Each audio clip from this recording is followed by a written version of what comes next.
শ্রীমান মহাপ্রভু কলিকালে এসে এমন একটা খেলা খেলে দিয়ে গেলেন বাবা, যে খেলাটার নিয়মই আলাদা। খেলাতে কি হয়, এক পক্ষের সঙ্গে আরেক পক্ষের যখন দ্বন্দ্ব হয়, ঝগড়া হয়, যারা সদর্পে দাঁড়িয়ে থাকে তারা জয়ী, আর যারা মাটিতে পড়ে যায়, যারা ধুলায় গড়াগড়ি যায়, তারা হারুয়া।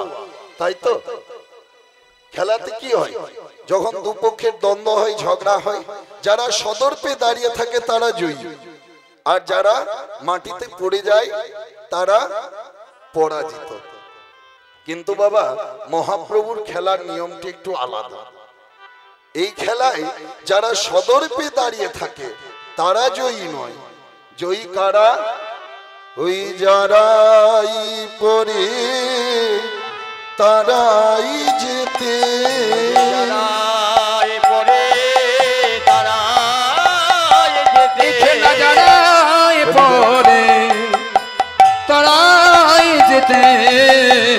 যেমন তেমন খেলা নই গো,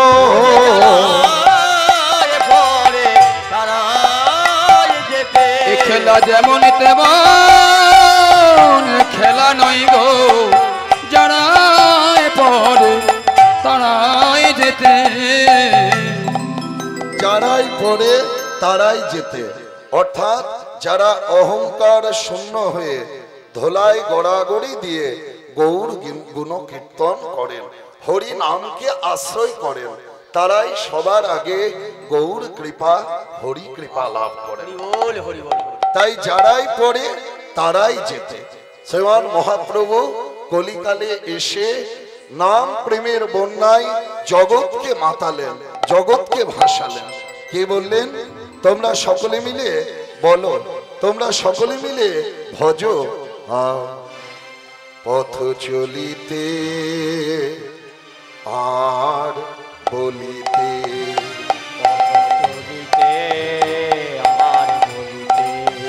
পথ চলিতে আর বলিতে, তোমরা গাহো গাহো কৃষ্ণ নাম, কৃষ্ণ নাম মধুর নাম, পথ চলিতে আর বলিতে, পথ চলিতে আর বলিতে, তোমরা গাহো কৃষ্ণ নাম, কৃষ্ণ নাম মধুর নাম, পথ চলিতে আর বলিতে, পথ চলিতে আর বলিতে, তোমরা গাবো গাবো কৃষ্ণ নাম, কৃষ্ণ নাম মধুর নাম।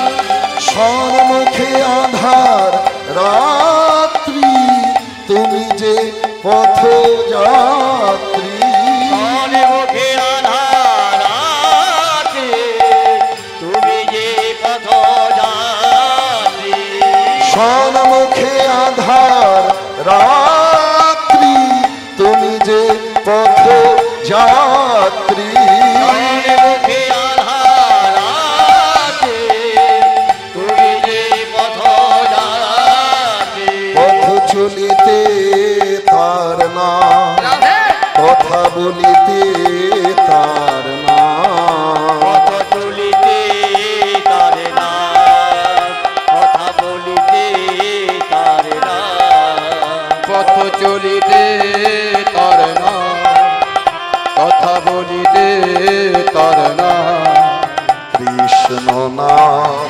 মধুর নাম। পথ চলিতে অনুধ্বনি হৃদয় গৌর হরি বল।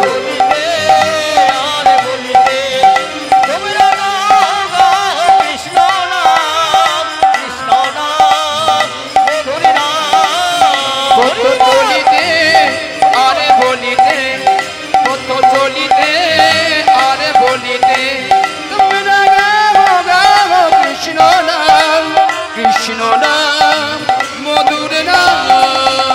দৃঢ় বিশ্বাসে প্রতি নিঃশ্বাসে, প্রতি হস্তিতে, প্রতি তন্ত্রীতে,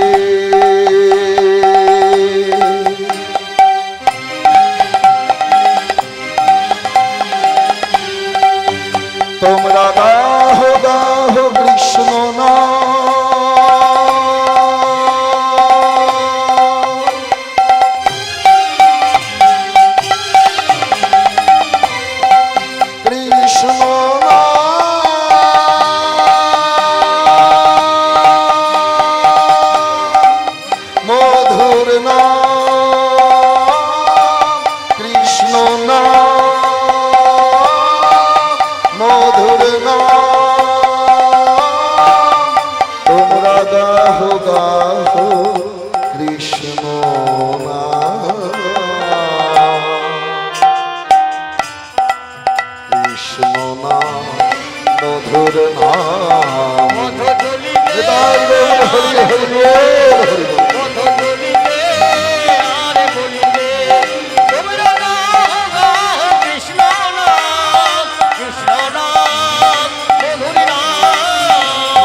শ্রীমান মহাপ্রভু হলেন আমার করুণার অবতার। কারুণ্যম সমপ্রকাশিতম। করুণা হচ্ছে সবকিছুর মূলে। একজন পিতার অন্তরে, বাবার অন্তরে যদি করুণা না থাকে, যদি মায়া মমতা না থাকে, তাহলে তার পিতৃত্বের সন্ধান তার সন্তানেরা পায় না। একজন মায়ের অন্তরে যদি করুণা মায়া মমতা না থাকে, তাহলে তার মাতৃত্বকে তার ছেলে মেয়েরা উপলব্ধি করতে পারে না। মা একজন বক্তার অন্তরে যদি করুণা না থাকে, তাহলে তার বক্তব্য কখনো শ্রোতাদেরকে আনন্দ দিতে পারে না। তেমনি একজন লেখকের অন্তরে যদি করুণা না থাকে, তার লেখনী কখনোই পাঠকদেরকে আনন্দ দিতে পারে না। তা মহাপ্রভু হলেন করুণার অবতার। কারুণ্যম সমপ্রকাশিত। করুণা হচ্ছে সবকিছুর মূলে। এই করুণার উপর ভিত্তি করে গোটা জগৎ দাঁড়িয়ে আছে। এই করুণা হয়েছিল বলে কালিদাস কিন্তু মহামূর্খ থেকে মহাকবি হয়েছিলেন, মহাপণ্ডিত হয়েছিলেন। কার করুণা হয়েছিল? মা ভদ্রকালীর কৃপা, মা ভদ্রকালীর করুণা পেয়েছিল, যার জন্য কালিদাস মহামূর্খ থেকে মহাকবি হয়েছিল। কেমন? রাজকুমারী বিদ্যুৎমতী, আস্তে আস্তে কথা বলেন। রাজকুমারী বিদ্যুৎমতী ছিলেন অতীব সুলক্ষণা, সর্বগুণ সম্পন্না এবং অপরূপা সুন্দরী। তাই বিদ্যুৎমতীর বলেছিলেন কি তার বাবাকে, যে এই জগতের যে সব থেকে বড় পণ্ডিত তাকে আমি বিয়ে করব। জগতের যে সব থেকে বড় পণ্ডিত তাকে আমি বিবাহ করব। হ্যাঁ, আস্তে আস্তে চুপ করুন, চুপ। যারা গল্প করবেন তারা দূরে যান। যত গল্প করার আছে দূর থেকে করুন, এই সামনে বসে কেউ করবেন না। যারা মন দিয়ে শোনে তাদের শ্রবণে বাধা হয়, সেই পাপটা তখন আপনারই হবে। তা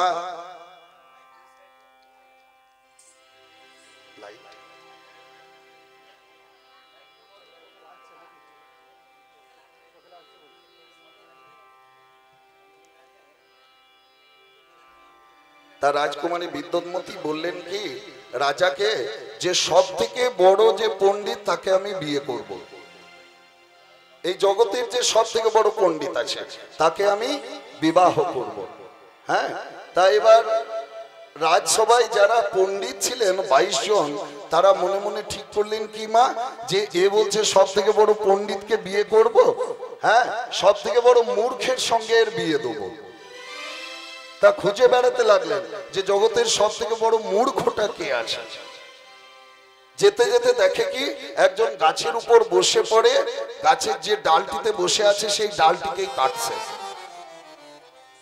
মনে মনে চিন্তা করে পণ্ডিতরা যে মা এই যে গাছের ডালে বসে আছে সেই ডালটিকেই কাটছে, এর থেকে মূর্খ আর কেউ নেই। হ্যাঁ, এই যে পড়বে, হাত পা ভাঙবে না মরবে, সেই চিন্তাটা নেই। তাই জিজ্ঞাসা করে তোমার নাম কি? বলে আমার নাম হলো কালিদাস। কালিদাস? তা শোনো শোনো, তুমি নিচে নেমে এসো, তাড়াতাড়ি নিচে নামো। হ্যাঁ, আর গাছের ডালটা কাটতে যেও না। কালিদাস নিচে নেমে আসে, বলে তুমি যদি চুপ করে থাকো তাহলে রাজকুমারীর সঙ্গে তোমার বিয়ে হবে, কিন্তু তোমাকে চুপ করে থাকতে হবে। কেন? যারা মূর্খ, হ্যাঁ, তারা যদি বেশি কথা বলে বাবা, তাদের মূর্খামিটা ধরা পড়ে যায়। যে বোকা হবে তার চুপ করে থাকাটাই বুদ্ধিমানের কাজ। হ্যাঁ, বোকারা যদি বেশি বকে তাদের মূর্খতার লক্ষণটা সঙ্গে সঙ্গে প্রকাশ পেয়ে যায়। তা কালিদাস বলে আচ্ছা বেশ, চুপ করে থাকলে যদি রাজকুমারীকে পাই চুপ করে থাকবো। হ্যাঁ, এবার 22 জন পণ্ডিত ধরে নিয়ে গেলেন কোথায়? রাজসভায়। সেখানে রাজকুমারী বিদ্যুৎমতির স্বয়ম্বর সভা হচ্ছে। সেই পণ্ডিতগণ বলছেন যে এ হলো সব থেকে বড় পণ্ডিত। আচ্ছা, সব থেকে বড় পণ্ডিত? রাজকুমারী বলে আমি ইশারা করে কতগুলি প্রশ্ন করব, আমার প্রশ্নের যদি সঠিক উত্তর দিতে পারে তবেই কিন্তু আমি একে বিবাহ করব, নচেত নয়। ইশারা করে প্রশ্ন করব, উত্তরটা ইশারা করে দিতে হবে। বেশ, তাই হবে। কালিদাস তো চুপ করে আছে, চুপ করেই থাকবে। রাজকুমারী ইশারা করে একটা আঙ্গুল দেখিয়ে দিলেন। আঙ্গুল দেখিয়ে পরে বললেন আমি কি বোঝাতে চাইলাম। কালিদাস তো বুঝলো না কিছুই বাবা। দেখছে রাজকুমারী একটা আঙ্গুল দেখিয়ে দিচ্ছে, আমি দুটো আঙ্গুল দেখিয়ে দিই। সঙ্গে সঙ্গে দুটো আঙ্গুল দেখিয়ে দিলেন। আর দুটো আঙ্গুল দেখানোতে রাজকুমারী বুঝিয়ে গেলেন যে সত্যি বড় পণ্ডিত। কেন? রাজকুমারী কালিদাসকে ইশারা করে বললেন যে তুমি রাজকুমারীকে বিয়ে করতে এসেছো, আমি তোমার একটা চোখ কানা করে দেবো, একটা আঙ্গুল তোমার চোখে দেবো। কালিদাস তো অর্থ বোঝেনি, কালিদাস দুটো আঙ্গুল দেখিয়ে দিয়েছে। হ্যাঁ, অর্থাৎ রাজকুমারী বুঝলেন তাহলে এ বুঝতে পেরেছে আমার দু চোখ তাহলে কানা করে দেবে। হ্যাঁ, সত্যি এ পণ্ডিত। বিয়ে হয়ে গেল কালিদাসের সঙ্গে বিদ্যুৎমতি। কিন্তু বিবাহ করে এসে যেই না বাড়িতে ঢুকেছে, পাশ দিকে পেরিয়ে যাচ্ছিল একটা উট। সেই উটকে দেখে কালিদাস উচ্চারণ করে দিলেন কি? উষ্ঠ, উষ্ঠ। দেখো একটা উষ্ঠ পেরিয়ে যাচ্ছে। আর যেই না উষ্ঠ বলে দিয়েছে, হ্যাঁ, অমনি সঙ্গে সঙ্গে বিদ্যুৎমতি বুঝে গেলেন যে একটা সব থেকে মূর্খকে আমি বিয়ে করলাম। একটা উটকে যদি এরকম উষ্ঠ উচ্চারণ করে দেয় এ তো খুব মুশকিল। ছি ছি ছি, তোমার লজ্জা লাগে না? এত মূর্খ হয়ে রাজকুমারীকে তুমি বিয়ে করলে। অনেক কটু কথা, অনেক লাঞ্ছনা গঞ্জনা অবজ্ঞা অপমান করে কালিদাসকে। কালিদাস তখন ঘর ছেড়ে বেরিয়ে পড়ে। যে জগতের সবাই আমাকে বলে মূর্খ, বিয়ে করে এলাম, তাই এসে পড়ে প্রথম দিনে আমার স্ত্রীও আমাকে এমন কটু কথা শোনালো। হ্যাঁ, না, ছুটতে ছুটতে চলে যায়, ঘর ছেড়ে বেরিয়ে পড়ে। মাঠের মধ্যে যেতে যেতে বলে কি, এ প্রাণ আমি আর রাখবো না। একটা কুয়ো দেখতে পাই, আমি ওই কুয়োর জলে ডুবে পড়ে আমার প্রাণ ত্যাগ করব। এবার যেই না কুয়োর কাছে গেছে, কুয়োর জলে লাফ দিয়েছে। কুয়োর মধ্যে লাফ দিয়ে পড়ে নিচের দিকে চেয়ে দেখে কি, কুয়োতে এক ফোঁটা জলও নাই। তাহলে জলে ডুবে তো আমার মোড়া হবে না, হয় হাত ভাঙবে নয় পা ভাঙবে। তাহলে কি করা যায় এখন? হ্যাঁ, নিজের বোকামির জন্য, মূর্খামির জন্য কালিদাস কি করলেন? ওই দাঁত দিয়ে জিভটাকে চেপে ধরলেন। কি ভুল আমি করলাম? দাঁত দিয়ে জিভকে চেপে ধরেছে। হ্যাঁ, এবার যেই না ওই মাটিতে স্পর্শ হয়েছে, কুয়োর ভূমিতে গিয়ে যেই না কালিদাস পড়েছে, অমনি দাঁত দিয়ে যেহেতু জিভটাকে চেপা ছিল, অমনি দুই দাঁতের চাপে জিভটি কেটে বেরিয়ে চলে যায়। জিভ ছিটকে বেরিয়ে চলে যায়। আর সেই কুয়োর মধ্যে আগাছা আছে। সেই আগাছা ঝোপঝাড়ের মধ্যে এক সাধু বাবা মা ভদ্রকালীর উপাসনা করছিলেন, মা ভদ্রকালীর ধ্যান করছিলেন। এবার যেই না কালিদাস মাটিতে গিয়ে পড়েছে, ওই জীবটি ছিটকে গিয়ে পড়ে কোথায়? মা ভদ্রকালীর চরণে। সঙ্গে সঙ্গে মা ভদ্রকালী প্রকট হলেন, মা কালী দেখা দিলেন। কি? লোকে আমাকে ফুল দেয়, ফল দেয়, পুষ্প দেয়, জল দেয়, চোখের জল দেয়, আর তুই নিজের জীবটা আমাকে কেটে দিলি। এতটাই আমাকে ভালোবাসিস, আমার ভক্ত, তুই নিজের জীব কেটে দিলি। তাই আজ থেকে আমি তোকে কথা দিলাম, তোর জিহ্বাগ্রে সব সময় মা সরস্বতী বাস করবে, আর তুই মা ভদ্রকালীর কৃপা পাবি।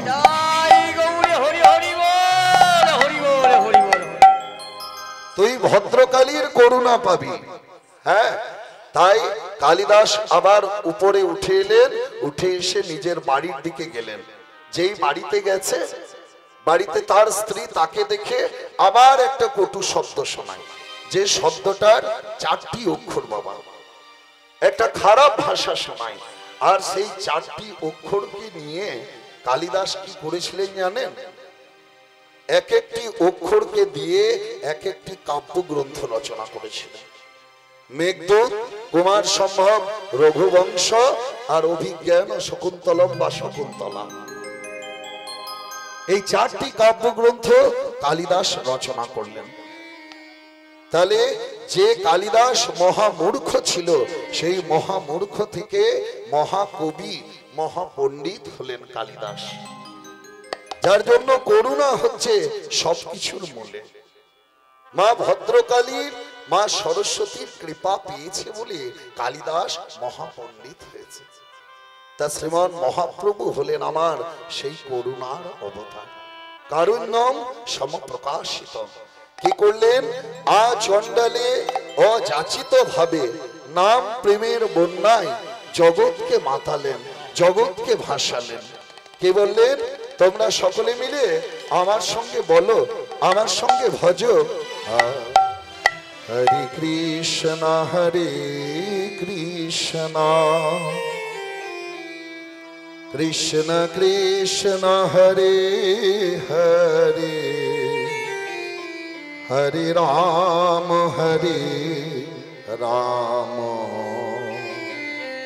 রাম রাম হরে হরে। কৃষ্ণ হরে কৃষ্ণ কৃষ্ণ কৃষ্ণ হরে হরে হরে রাম হরে রাম হরে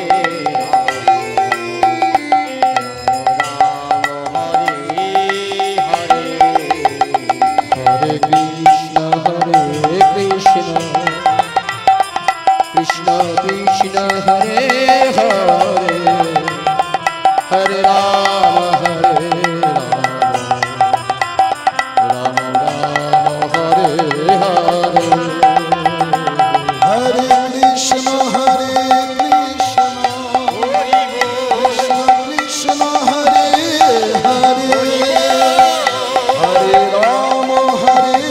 রাম রাম রাম হরে হরে।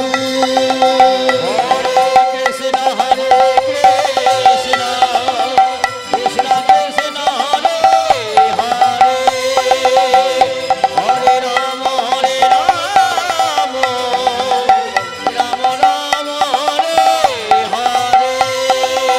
হরে কৃষ্ণ কৃষ্ণ কৃষ্ণ হরে হরে হরে রাম রাম রাম হরে হরে। হরে কৃষ্ণ কৃষ্ণ কৃষ্ণ হরে হরে হরে রাম রাম রাম হরে হরে। হরে কৃষ্ণ কৃষ্ণ কৃষ্ণ কৃষ্ণ হরে হরে হরে রাম রাম রাম হরে হরে।